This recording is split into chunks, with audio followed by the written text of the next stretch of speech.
Good evening, darlings.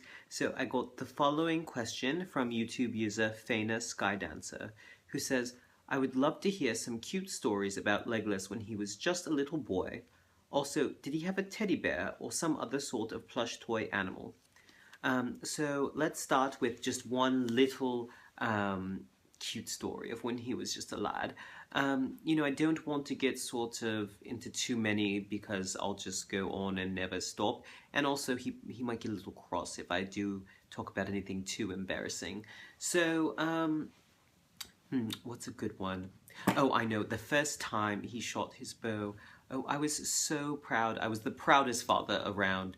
Um, I will admit we may have had a week-long feast. I was so excited, you know. Shooting a bow is a very important thing for the elves here in the Greenwood. It's sort of a sign of coming to age, not coming of age, but sort of your first steps towards becoming your own independent person. And so, I really wanted to celebrate it.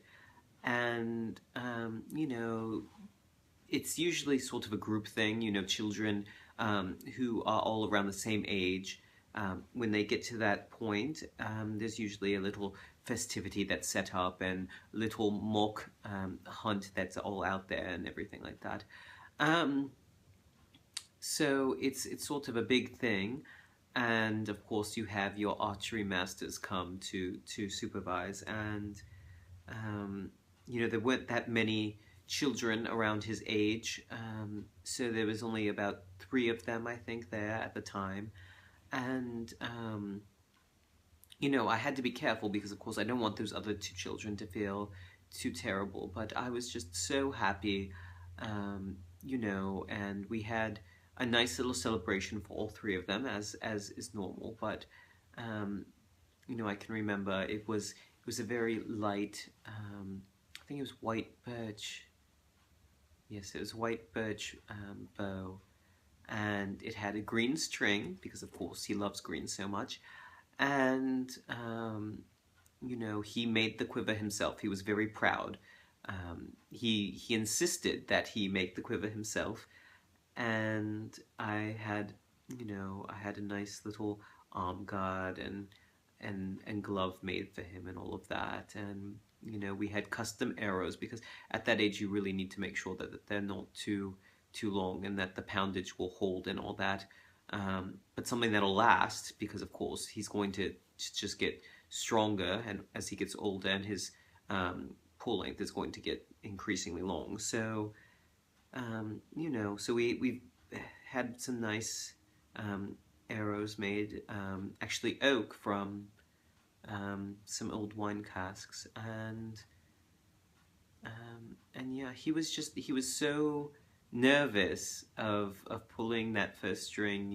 When he knocked his arrow, you could just see it wouldn't stay on the string very well, and it was so adorable. And he was so, he was never that serious a child. Not that he sort of goofed off all the time, but he just was so serious that day. It was really unlike him. He was concentrating so hard to make sure that his first shot really counted. And when he hit that target, he just screamed with joy. And you're not supposed to, but I just couldn't help myself. I just ran out and gave him a big hug. And I will never forget that wonderful moment, and I hope that he can still remember that too. It was one of the proudest moments for me as a father when he reached that age. And anyhow, before we get into any more of that, let's go on to the next part. So, did he have any soft animals?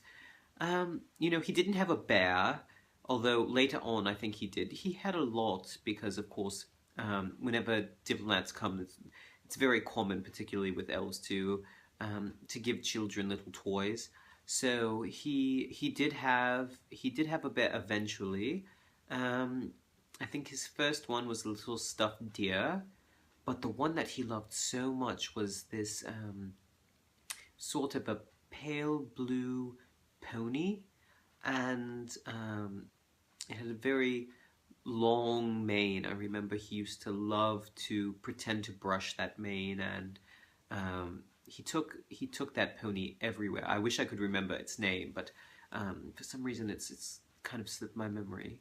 But oh, if you even tried to go somewhere without him having that pony, it was, you never heard the end of it. And you know, perhaps I should have sort of tried to wean him off of it a little sooner. For the thing fell apart, not just at the seams. The cloth eventually just wore away to nothing. Um, but he would put up such a fuss if you didn't have it, and we'd be going, you know, to visit someplace else, and you know, see very important, high-ranking officials from one place or another, and the whole 1,200 men would come to a standstill because of one little soft horse. And perhaps I should have just let him wail about it until he got it out of his system, but I just couldn't stand to see him so upset. So we would stop and everyone would be set to searching, and I think it became sort of something of common knowledge with the entourage, because whenever you heard that particular cry, everyone would sort of look for permission and then eventually just go off searching for it. So, oh dear.